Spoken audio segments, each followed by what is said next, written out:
Et bienvenue dans l'antre d'une autrice, d'une rêveuse et d'une lectrice. Aujourd'hui, je vous retrouve pour un début de book haul. Ce sera la dernière vidéo book haul de l'année. On verra si elle est grande ou petite selon les réceptions du coup. En tout cas, j'ai reçu pas mal de trucs. J'ai pas fait de vidéo quand je les ai reçus, mais du coup, je vais vous les montrer là tout de suite pour ce début de vidéo. J'ai reçu des éditions de Twinkle Edition, la librairie des poèmes infusés de Jérémy Angelo. Joli petit livre, c'est de la romance cosy avec un joli jaspage. Ça se passe en Écosse. Il y a ici les petites vavaches des Highlands que j'adore. J'ai un peu peur de le lire. Comme si vous avez vu une de mes dernières vidéos, le dernier livre que j'ai lu des éditions, des Twinkle Edition, n'avait pas été trop ma tasse de thé. Bon, comme l'auteur du coup ici est différent, ça sera peut-être autre chose. Je l'espère en tout cas. En tout cas, c'est aussi beaucoup plus petit. Donc probablement que le problème de grosse longueur que j'ai ressenti dans l'autre livre ne sera pas le cas ici, et je l'espère grandement. Je me suis acheté ce livre, Sources Comes to Call de T. Kingfisher, quand j'étais en Irlande, et je l'ai lu dès mon retour d'Irlande. Vous l'avez vu passer dans mon bilan de lecture d'octobre d'ailleurs. Livre très sympa que je conseille si on aime un peu les contes, pas vraiment revisités puisque c'est pas un conte spécifique, mais si on aime un peu ce langage de conte, ces clichés, ces idées qui sont propres au conte. T. Kingfisher le fait avec brio. J'ai remis la vidéo un peu plus droite parce que je me rendais compte que c'était pas du tout comme il fallait. J'ai également reçu Modernae de le sous-titre, je l'oublie à chaque fois, de la révolution surnaturelle de Nelly Iceta, que j'ai également lu et qui est une petite pépite. Je vous en parlerai au moment où vous verrez cette vidéo, je vous en aurai déjà parlé dans le bilan de lecture de novembre. Donc je ne vous en dis pas plus maintenant. Hier, j'ai reçu un colis que j'attendais avec impatience. Il s'agit de l'intégrale d'Elana de Pierre Bottero. Ce livre, je l'attendais avec impatience. J'ai déjà les deux autres intégrales, La quête des Willan et Les mondes des Willan de Pierre Bottero également. Je les ai dans ma bibliothèque. J'attendais avec une grande impatience ce livre aussi. Qui ne rentre pas dans ma palle puisque j'ai déjà lu la trilogie, mais que j'aurai avec moi en toute beauté et que je lirai et relirai à chaque fois que j'en ressentirai le besoin. Maintenant, je vous présente un livre qui s'ajoute à ma palle. Il s'agit de Morgane Pendragon de Jean-Laurent Del Socorro. C'est un petit poche, tout sympa. Et pourquoi est-ce que je l'ai acheté? Morgane Pendragon. Tout simplement. J'adore les légendes arthuriennes. J'ai toujours eu un faible pour Morgane. Et là, j'ai déjà la couverture. C'est une femme qui tient une épée. Alors, c'est un bijou. Et j'ai de grands espoirs pour cette histoire. Et j'espère que l'auteur, un homme, réussira à parler d'une Morgane intéressante et féministe et forte. Et voilà. Tout ce qu'il me faut pour donner joie à mon petit cœur. Voilà. Donc, book haul terminé pour aujourd'hui. On verra si je fais d'autres achats jusqu'à la fin de l'année et je vous les présenterai au fur et à mesure. Coucou, nous sommes vendredi 21 novembre et j'ai deux livres à vous présenter, voilà, tout simplement. L'autre jour, c'est-à-dire mercredi, j'étais en ville et je suis allée à la librairie, et même si c'est une librairie allemande parce que j'habite en Allemagne, ils ont toujours une section étrangère, surtout en anglais évidemment, mais parfois quelques livres en français qui m'intéressent. Et c'était le cas de celui-ci, Fred Vargas. Et je l'ai pris parce que quand j'ai vu le nom de Fred Vargas, ça m'a fait un coup de nostalgie, parce qu'il y a pendant toute une période de ma classe préparatoire, du coup je ne sais plus si c'était en Hippocagne ou en Cagne, c'était une des 2 années, où j'allais à la bibliothèque et je me suis pris tous les Fred Vargas qu'ils avaient et je me les suis enfilés, mais vraiment à une vitesse hallucinante et j'ai adoré tout ce que j'ai lu. Et ça, c'était il y a bien 15 ans. Peut-être un peu plus. Oh mon Dieu. Ça fait long. Bref. Et depuis ce moment-là, je n'ai plus lu de Fred Vargas. Et je ne sais pas pourquoi. Voilà, tout simplement. La vie a fait les choses. J'aimerais reprendre ce que j'ai raté. Tout simplement. Et puis, parce que Noël approche, je ne pouvais pas m'empêcher d'acheter une petite romance de Noël.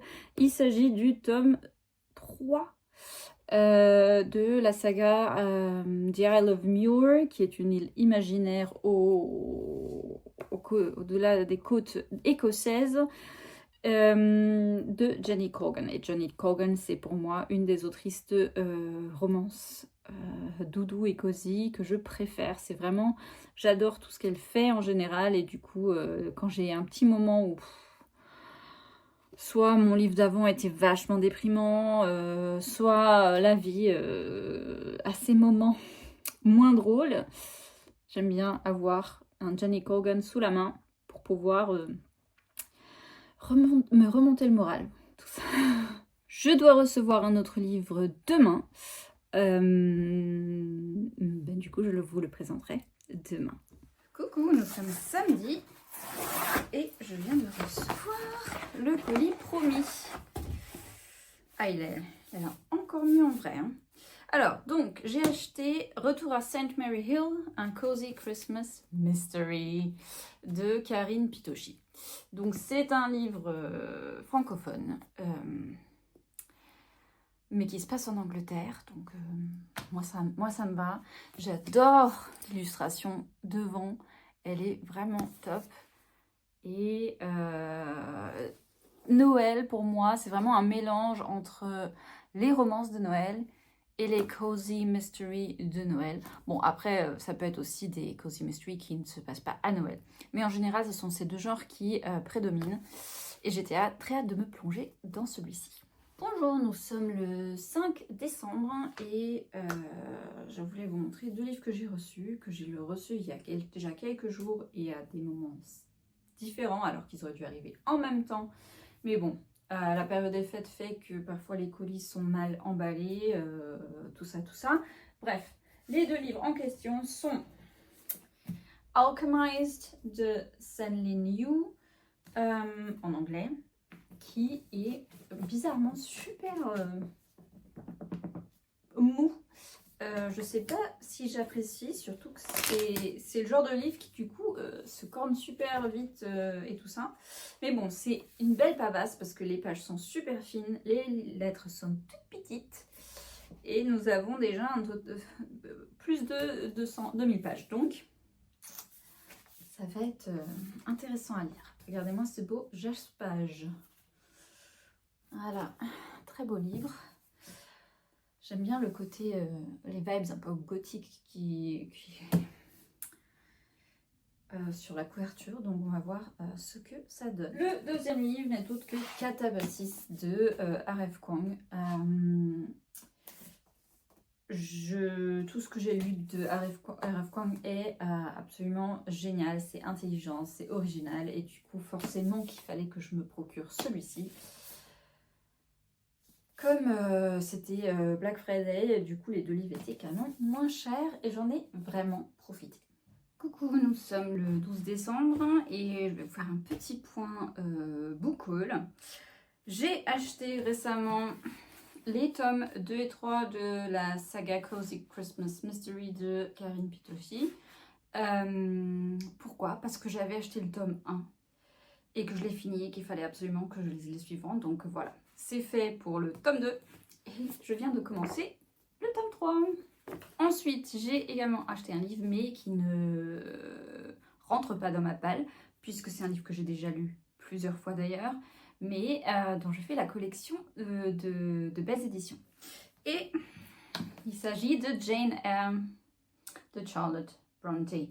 C'est les Vintage Classics qui ont sorti une nouvelle édition. D'ailleurs, ils ont sorti toute une nouvelle collection pour les Jane Austen parce que c'est un anniversaire quelconque de son, je sais pas, de sa naissance, de son décès, je ne sais pas, mais en tout cas un anniversaire de Jane Austen.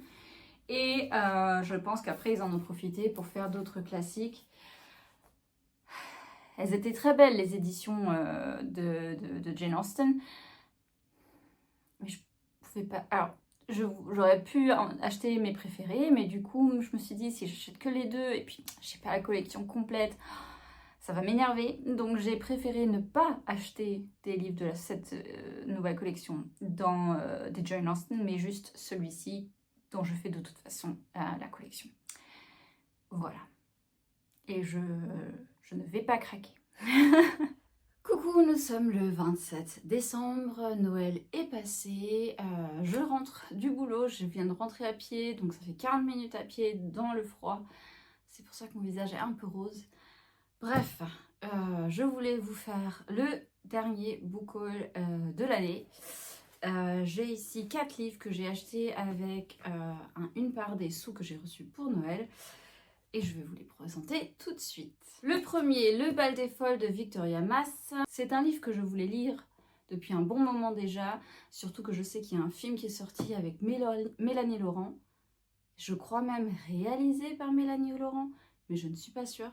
En tout cas, c'est un livre qui a reçu plusieurs prix. Ça va être dur. Je sais que c'est pas une lecture facile, mais c'est une lecture essentielle pour connaître une partie de l'histoire honteuse de la France. Je vous lis donc le résumé. 1885, comme chaque année, à la Salpêtrière, se tient le très mondain bal des folles. Le temps d'une soirée, le tout Paris s'encanaille sur des airs de valse et de polka en compagnie de femmes déguisées en colombines, gitanes, zouaves et autres personnages. Cette scène joyeuse cache une réalité sordide. Ce bal costumé et dansant est une des dernières expérimentations de Charcot, adepte de l'exposition des fous. Dans ce livre terrible et puissant, Victoria Mass choisit de suivre le destin de ces femmes victimes d'une société masculine qui leur interdit toute déviance et les emprisonne. Parmi elles, Geneviève, dévouée corps et âme au célèbre neurologue, Louise, abusée par son oncle, Thérèse, une prostituée au grand cœur qui a eu le tort de pousser son souteneur dans la Seine, Eugénie, enfin, qui, parce qu'elle dialogue avec les morts, est envoyée par son propre père croupir entre les murs de ce qu'il faut bien appeler une prison. Un hymne à la liberté pour toutes les femmes que le 19e siècle a essayé de contraindre au silence. Ensuite, j'ai acheté Tout le monde sait que ta mère est une sorcière de Rivka Galchen. Aussi, dans l'historique, ça ne me ressemble guère, hein, mais j'avais envie d'un peu changer mes habitudes de lecture. Je vous lis donc le résumé. 1618, dans le duché allemand de Württemberg. Ce qui est marrant, c'est que j'habite à Baden-Württemberg, qui est le nom actuel de ce duché. Donc, dans le duché allemand de Württemberg, Katharina Kepler est une veuve respectée à qui l'on vient demander conseil et remède. Son fils, Johannes, est mathématicien à la cour et auteur d'un traité d'astronomie très remarqué. Mais il suffit d'une accusation pour faire basculer une réputation. Selon une voisine, Katharina serait une sorcière. Dans une fresque qui nous fait entendre tour à tour la voix des accusés et celle des accusateurs, Rivka Galchen, s'inspirant d'un procès réel, nous parle d'un monde aveuglé par la peur et du pouvoir implacable de la rumeur condamnant les femmes. Voilà, j'ai assez hâte de découvrir ça. Ensuite, j'ai acheté La parabole du semeur d'Octavia E. Butler. Cela fait un moment que j'entends parler d'Octavia E. Butler, surtout par Lucie Allu, et elle n'en dit que du bien. En plus, c'est une autrice afro-américaine qui a reçu énormément de prix pour ses œuvres, et il fallait que je me lance dans la découverte de cette autrice. Voici le résumé. 2024. Le nouveau président des États-Unis provoque une crise sans précédent. Dérèglement social et climatique, épidémie, incendie, pauvreté, violence. Dans ce décor post-apocalyptique, la barbarie règne, les murs s'élèvent. La fille d'un pasteur noir atteinte d'hyper-empathie entame la rédaction d'une Bible d'espoir et d'humanité, le livre des vivants. Une anticipation visionnaire. Oui, parce que franchement, on lit ce résumé, on a l'impression d'y être actuellement, n'est-ce pas? Et alors, ce livre a été écrit en 1995. Pour vous dire à quel point cette femme est visionnaire.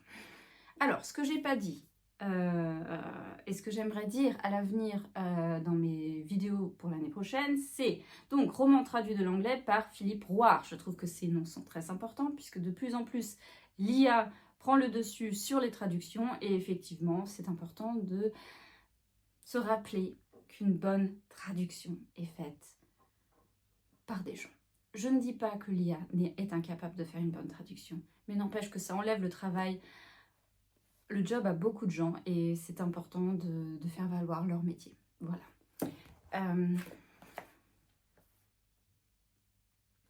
Celui-ci est traduit de l'anglais par Laurie Saint-Martin et Paul Gagné. Et celui-là, il n'est pas traduit parce que c'est un livre français à la base. On termine par de la non-fiction. J'ai acheté On ne n'est pas soumise, on le devient de Manon Garcia. Déjà le titre, catchy à fond, et ce qui est dit derrière me parle énormément et je vais vous dire directement pourquoi.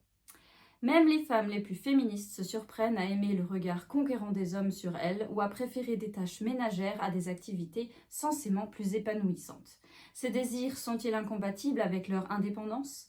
Les scandales sexuels qui ont agité le monde ces dernières années ont jeté une lumière crue sur l'envers de la domination masculine, le consentement des femmes à leur propre soumission. Tabou philosophique et point aveugle du féminisme, la soumission des femmes n'est jamais analysée en détail dans la complexité des existences vécues. Sur les pas de Simone de Beauvoir, Manon Garcia s'y attelle avec force parce que comprendre pourquoi les femmes se soumettent est le préalable nécessaire à toute émancipation. Et très honnêtement, ces propos me parlent énormément parce que je vais être honnête, il y a des mécanismes de soumission qui sont ancrés dans ma vie d'une certaine façon. Et je ne sais pas comment j'en suis arrivée là, je ne sais pas comment en ressortir, quelles sont les raisons derrière ces mécanismes. Alors, je ne suis pas soumise comme on le dit, mais c'est vrai qu'au jour le jour, il y a certaines réactions, certaines façons de m'exprimer, de faire, qui paraissent soumises, qui sont soumises. Et du coup, j'aimerais approfondir ma connaissance sur ce fait, sur ces mécanismes, pour pouvoir mieux en sortir et du coup mieux m'émanciper. Voilà, c'est terminé pour ce book haul. J'espère que votre Noël a été chaleureux et paisible et plein de cadeaux. Et plein de bonheur et plein de bonnes choses. J'espère que cela mène à passer un réveillon de fin d'année d'autant plus joyeux pour que vous puissiez commencer l'année 2026 en toute beauté. Mais ce n'est pas la dernière vidéo de cette année, donc je ne vais pas m'attarder là-dessus. Je vous dis à la prochaine et vous souhaite d'excellentes lectures. Allez, ciao!